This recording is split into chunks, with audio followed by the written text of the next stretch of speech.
जालू ये मयरिया तू अब हमनी के छोड़ी के काहे अब तू जालू मयरिया हमनी के छोड़ी के।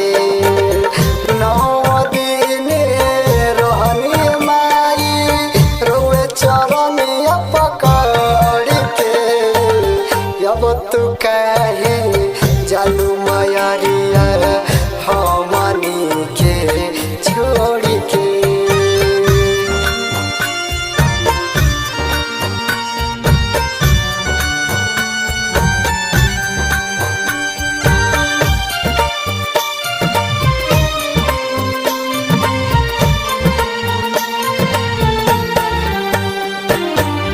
बाबू माई के साया छूटल केहू नइखे रखवाला हो इतना दुखवा में लेल हमके सहल ना सहाला हो।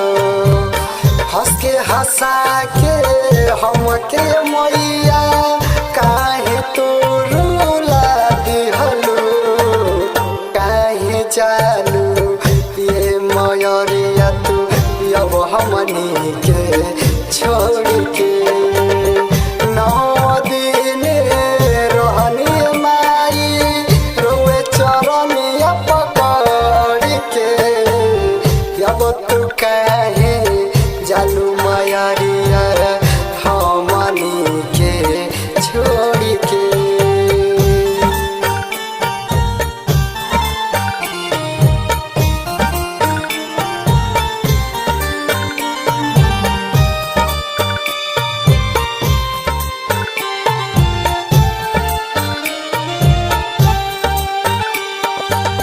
राइटर सिकंदर पल पल ये मैया रोवता हो रहेला हो बिके परदेसी अपन दुखा हथवा जोड़ कहेला हो।